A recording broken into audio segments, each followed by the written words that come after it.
Second countdown. And how long are we going? Till 8:45 or 9? 8:45. Okay.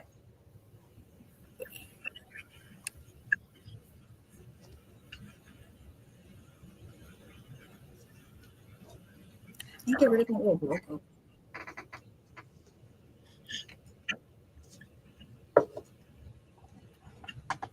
I love this countdown. Hello, everybody. Welcome back. I'm going to go ahead and kick this off with some short intros again. ¿Qué onda? My name is Beatriz. I, again, work full-time at Texas Campaign for the Environment, but I do Chisme for free. I used to work at the Caller Times newspaper before I came over to the nonprofit sector. Chisme is supposed to be kind of a blend of both worlds.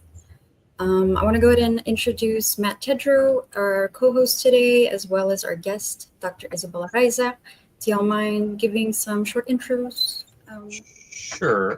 Thank you, Beats. My name is Matt Tedrow. I am a media maker and a teacher in Corpus. I grew up here. I've been involved in various kinds of alternative media projects over the years. I worked with Austin Indie Media. I used to publish a magazine here in town back, I won't say how long ago, but many years ago. And I'm very happy that all of you who are tuning in tonight are doing so. Dr. Isabel Araiza, could you introduce yourself? Sure. So I'm Isabel Araiza, and I was born and raised here in Corpus. I'm a sociologist. I taught at A&M Corpus for about a little over 20 years, and about to start my fourth year at Del Mar College. And I'm a co-founder of a local group called For the Greater Good. And we formed it was 2016, the summer of 2016. Brilliant. Thank you. So thank you so much for coming on. Yesterday's city council meeting was really long, but it was also like jam-packed with just like many moments. So I'm going to give a little bit of background to just kind of set the stage. Yesterday, the Corpus Christi City Council voted to pump the brakes on the Inner Harbor desalination plant, which is better known as the Hillcrest desalination plant. And this is something that has happened for the first time since they really started steamrolling this project years ago.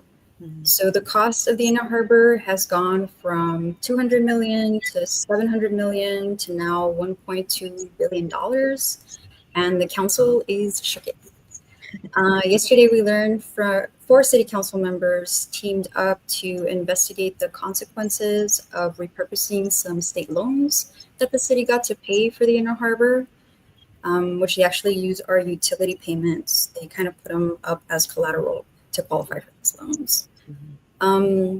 By the end of the discussion on Desal, they had a fifth council member on board with voting to, like I said, pump the brakes on the project until they know a little bit more about whether they can actually repurpose these loans.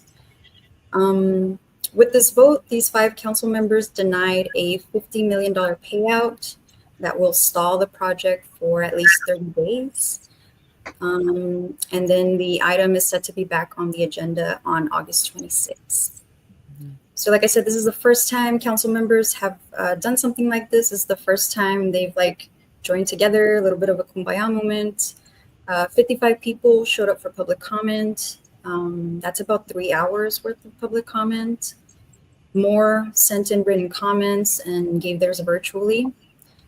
Would y'all say it was about 20 to 25, maybe 30 that gave public comment before the vote was taken? Is that an accurate? It was a few dozen for sure. Yeah. Mm-hmm. Yeah, because public comment started around 5:30, and the vote wasn't cast until about 9:30. Right. Yeah. And then there were additional people that stood up to give public comment on that item. Yeah. Mm-hmm. Yeah. I think Maggie actually was tabulating the people who were pro and for and against But I didn't ask her the numbers. I wish I had. I probably messaged her. Okay. Yeah, that was yeah, let's say a couple dozen. So, anyways, it was a big deal. That's why we brought on Dr. Isabel Araiza. Like she just mentioned, she's she's a co-founder of For the Greater Good. And this group has been advocating against this plan since at least 2016. And they were formed in response to the water ban. So I'm going to pass it off to Matt to kind of kick us off with our first set of questions. Yeah, thank you, Bates. Opposition to this desalination plant has grown more and more and more since 2016. If you go back, further into Corpus history, we have, issues with water boils and water quality and all sorts of things, right? A lot of that opposition from the community has focused on, what's happening to the Hillcrest neighborhood. People have talked about what's happening with the sort of brine discharge going into the bay and how that might, impact the wildlife out there, right? A lot of people who've spoken at the city council have talked about how it will directly impact their tourism, related businesses and things like that. One of the things that we kind of talked about yesterday, Beats and I, as we were watching this unfold and before this meeting, is that it seems like the city council has tended to ignore all of this except for the actual price tag. The price tag is the sticking point for the the opposition on their end. At many points in that meeting, a lot of the city council members that were in attendance there, they said they're not opposed to desalination per se, but they don't like how it's being approached, right, in this particular time in this place. We were wondering, could you maybe talk about that and talk about this sort of narrow opposition to the desal project on specifically the price basis? Because there's a dollar amount, but there's also like a human cost, right? When you enact a policy or a project like this. Can you talk about that? Well, I think the price is probably the easiest thing to mobilize around, because, right, the people who are environmentally oriented are against desal. The people who are concerned about Hillcrest residents in the Hillcrest community are against desal in that specific area. And then I think that the price tag is the easiest thing for the newest group that's coming in to mobilize around. I think also too, because the budget shortfall, the projected budget shortfall of $7 million is also kind of in the background as well. I mean, because we've been talking about the price tag being an issue and there being an underestimate of what the city was projecting, what Hewitt had originally stated. We had been saying that was not the case. I also think that the way that the city staff have been trying to manage the new city council members has been also part of the problem, right? Because if you remember, Kaylin Paxton is a new city council member, and she had actually asked for all of the spending for desalination up to that point. And they had been telling her that it was $22 million. But then when they did their presentation yesterday, they mentioned 47.6, I think it was. Yeah, she hammered them on that. Yeah. But so I think that, like, they've been giving her the runaround. They've given Eric the runaround. And so I think it's kind of like a culmination, but the most clear-cut issue is how quickly the cost of desalination is ballooned. I mean, even with the pilot project, right? So the pilot project was supposed to be $5 million, and then it jumped to $18 million. And so I just think it's kind of a culmination, like for people that are more conservative. I think actually, it's kind of interesting too, because there are people who I would have never thought they would advocate for the Bay, um, until the Baffin Bay people advocated for the Bay. And then there were more people, so, I mean, I really don't know. I think it's just that I think it was like all of that pressure, but then also, you know, um, the city staff not feeling like they actually had to be forthcoming with Kaylin and Eric. Mhm. Can you talk a little bit more about the sort of rationale or the reasoning behind why your organization for the greater good has been against this project since day one? Mm-hmm. Yeah, so when we first formed, there had been 3 water boils in a span of 10 months, and the water boils began in 2015. The third water boil was in May of 2016. Um, and there was an emergency meeting around those water boils, and I had gone in the meeting, and a whole bunch of people went. It was in the middle of the day, and there were people that were talking about the water boils as more of like a public issue, as opposed to like the hardship that they experience as individuals.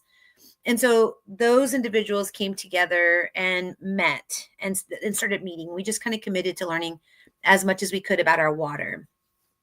And so we were meeting weekly. We basically made a deal amongst ourselves that we would go to any meeting that was addressing water in the community, and like the city and the county were putting on. And that summer there was a summit in the Solomon Ortiz building by the baseball fields, and it was called H2O for Texas. And so a couple of us went to that meeting, and it was just like state reps were there, all the council was there, people from the refineries were there, people from Mathis were there. They were concerned about the releases to the Bay.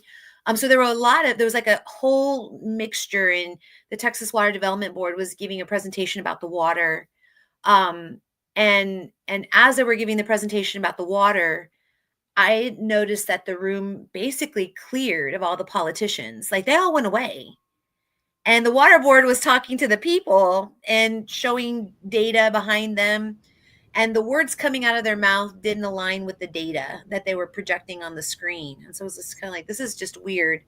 So after that, we looked up H2O for Texas. And it was basically a group that was like funded by chemical companies, oil and gas, plastics, those kind, and they were the ones that were pushing for desalination.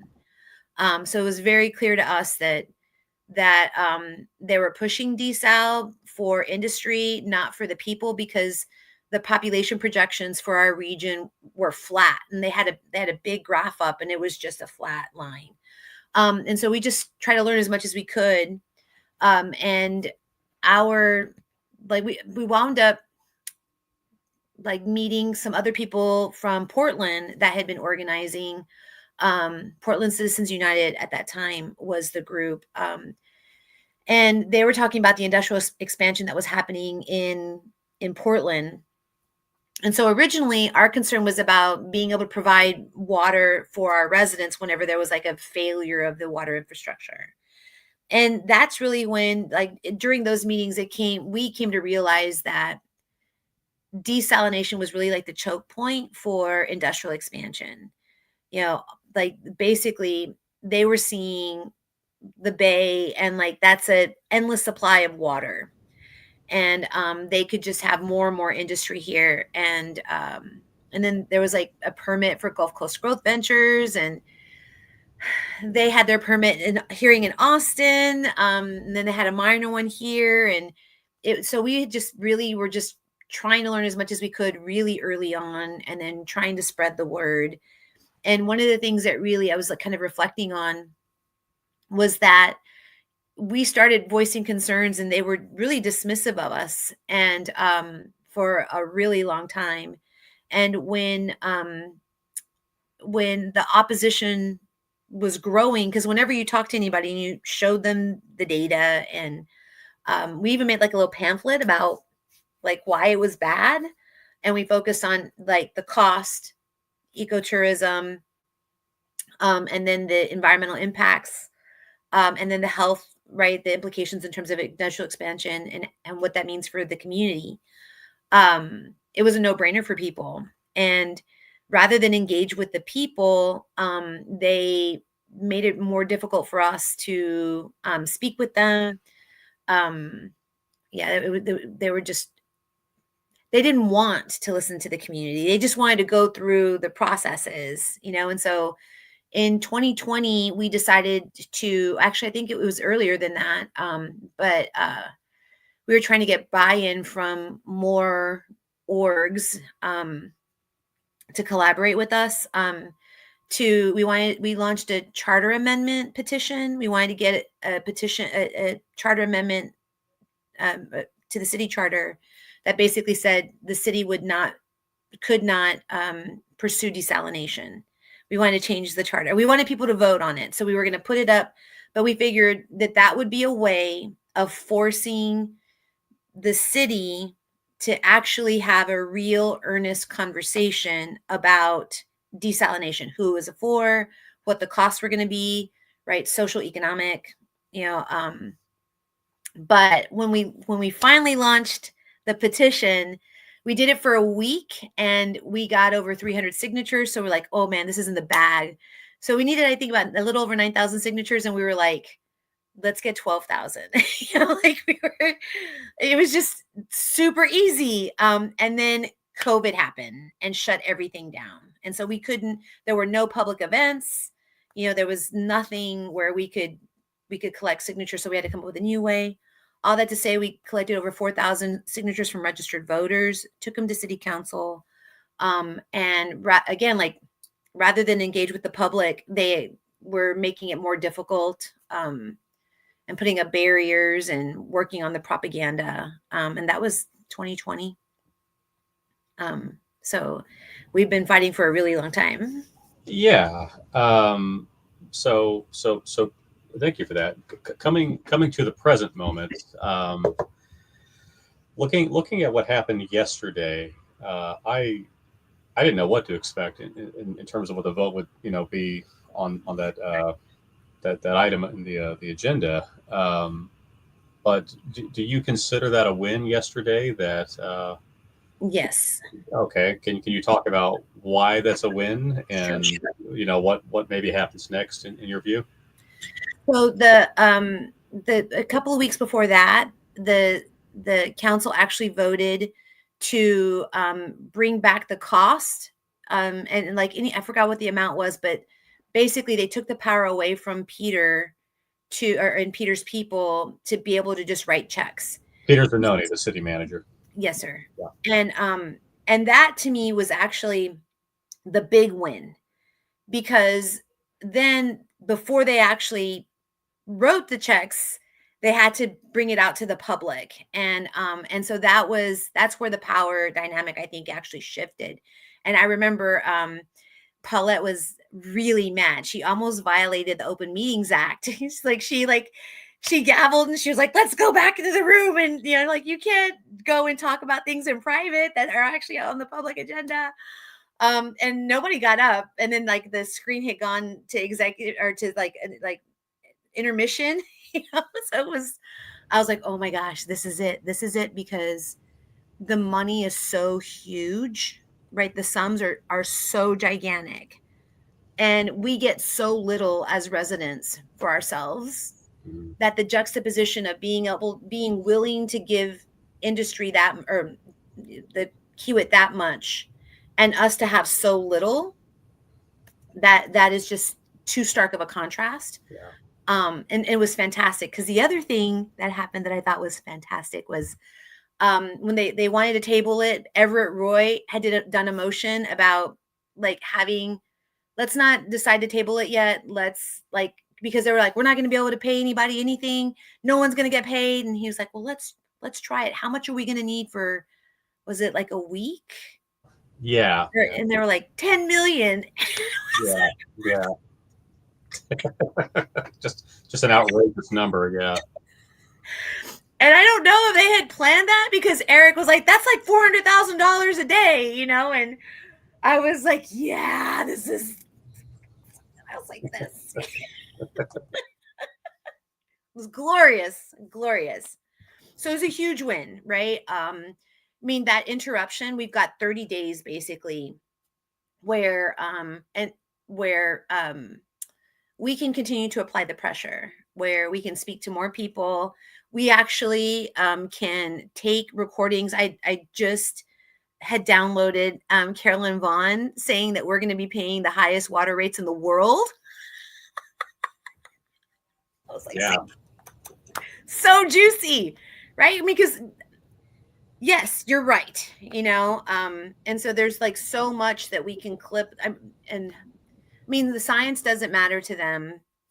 The pressure matters. I think like Kaylin, she looked like she had been crying the night before, so I mean, the chamber came out against them, and I think that was also super telling too for people, because um this desal plant and the cost and the potential impact, it really does harm small business, right? The irrigation companies had come earlier in the year and talked about how the drought exemption and not being able to water people's lawns, which of course, like for me, I'm like, okay, your lawn.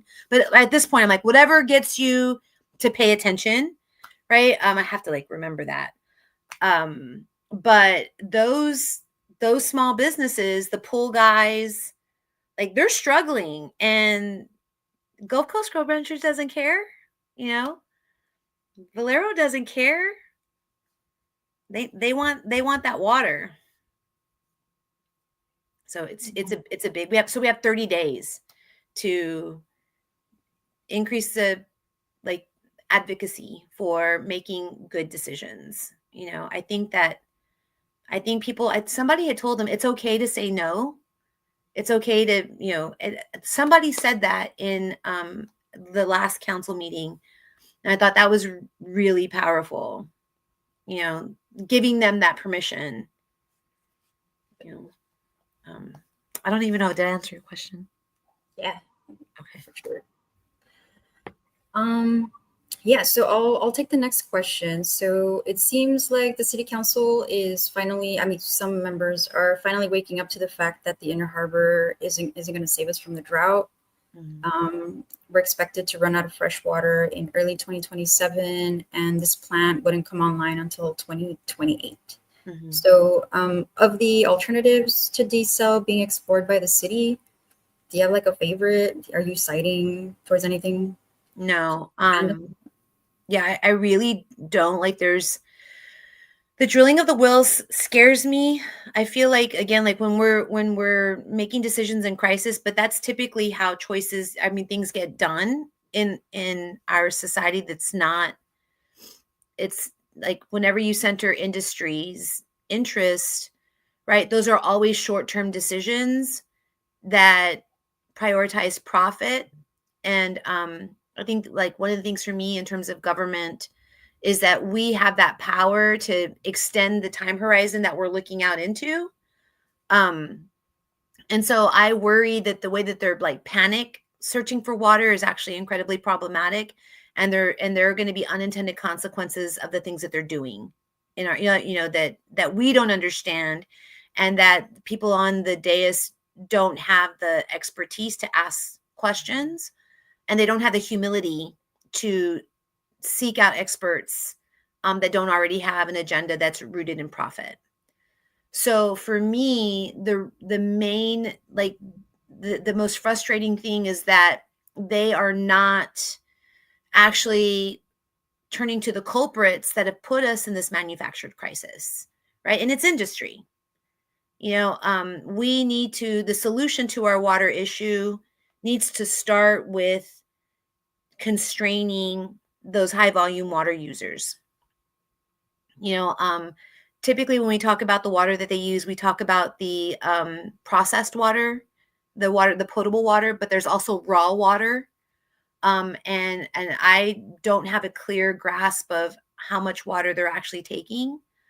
And so that was something too, that was like, we need to do a public information request, both for the highest, like, and we need to be specific about those are like taking straight from the surface water and the river, and then also the people who are getting the water from the Stevens plant.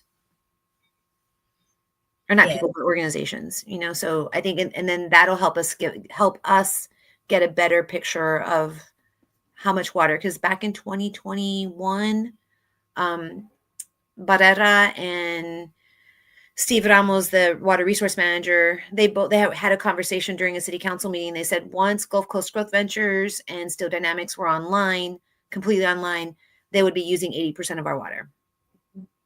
And then they've just been trying to like make it difficult for us to like track our water. We haven't even gotten our water report. There's typically a water report, I think every 5 years. And we haven't seen that one. So yeah, we submitted a public information request earlier this year, and they've been making it really hard. They did give us some data back, but there was like chunks missing. And I went ahead and like have been going back and forth with them on it. Apparently it's like pieced out in a way that's really confusing. Initially they wanted to charge us like $2,600 for these spreadsheets. And then we negotiated a little bit, got it down to about like 80 or something. And then they gave us all of the water users above that use more than 100,000 gallons per day in one spreadsheet, and then everybody else in separate spreadsheets. And apparently, like the way it's put together, because it was like a cheaper version, the poors get the worst data, I guess. Like it was just like difficult to navigate, and like I said, I found gaps that I've been trying to talk to them about, and they're just not adding up to the published totals. So that's the biggest issue why we haven't actually published that data, and I'll go ahead and share that with you. It's a talking point that they've been able to talk around because of that. The only data that we can look to are the actual charts that they've published. But like you mentioned earlier, when they talk about water use, they talk about this 50% that actually only applies to treated water, as opposed to across the spectrum, right, of treated and raw water, where I think that's where the 80% is. So yeah, it's a PR talking point that we should be trying to debunk for sure. And yeah, we're happy to share what we have and see what we can build on that. So the next question on here, I wanted to talk, we're down to our last 2 minutes. Sorry. So no, it's okay. I think I'll close with the last conversation, because I did want to talk about 7Cs and this, like, you know, that they're not forcing industry to curtail water use. They're not ending the drought exemption that they have, which is opening us up to this potential of privatization of our water. I'm scared. I'm really scared. I was going to ask you if you are too, and if you can speak to like the dangers of privatization.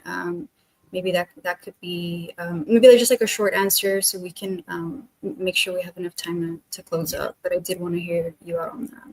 Well, private companies in our country, property rights are privileged, and so private businesses, private property owners are basically allowed to do what they want with their property. And so if private companies are running our water, they can limit our access and they can charge us, right, what they want to charge us. And there's no way of holding them accountable or pressuring them, because the system is organized to privilege their rights over the collective, and water should be a public good. Yeah. And just so if folks aren't aware, South Texas Water Authority is led by John Mares, who's also a county commissioner. He gets 2 salaries, which is against the law, but you know, Texas. So you did already touch on this. We are at time, but there is that big piece missing from the conversation about water use and how inequitably it's distributed, right, between industry and us. What should we be pushing for right now? I think folks are trying to kind of wrap their head around the best next step, the best kind of solution, what to move forward with. So maybe we can close with that. I think the first thing that we have to do is we have to talk to people in our inner circle. Like, you've got to talk about why this is important, and how we need to vote. We need to encourage our council to vote no on the next item. Like, we can have a conversation about more sustainable decision making around water, because water is important. We do need water, but we need to have like realistic solutions. And desalination can actually create a whole ripple effect that will, I believe, will like destroy our city. And so you've got to talk to your circle. You can't avoid it with your family.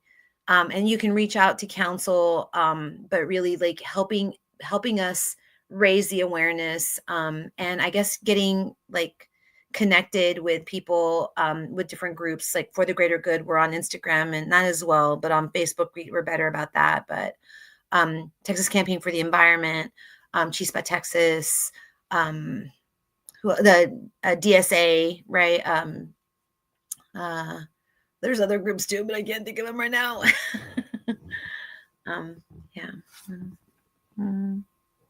Cool. We appreciate that. How can people find your organization and plug in? What's the quickest way to do that, or the most expedient way? Well, we're on Facebook, and you can just look up For the Greater Good. There's an image of people with a float, and so I think that's probably the best way. But we're trying to be better about being on Instagram, and I don't even know our Instagram. Okay, that'll work. Do you have any parting thoughts for us, Dr. Araiza? Stay hopeful. Being hopeful is like the most powerful thing. And if you don't feel hopeful, like, find your community and not, I mean, this is great, but like face to face, in person. We are social beings. We need each other. And we need to have fun together so that we can continue to fight. All right, thank you. We appreciate you joining us tonight. We probably need to push this more, but for those of you who watch this video, be sure to like us on YouTube and Facebook and Instagram and follow us. Right now, Chisme Collective is trying to build up subscribers for our updates that go out. So if you could give us a like and a follow, and consider even subscribing on a monthly basis to our work, we'd really appreciate that. So important. Yeah. Let's go. Community journalism. Yeah. All right, Joe. We're at time. Thank you again for making the time and joining us today, both of y'all. Thank you. Thank you so much. All right. Bye.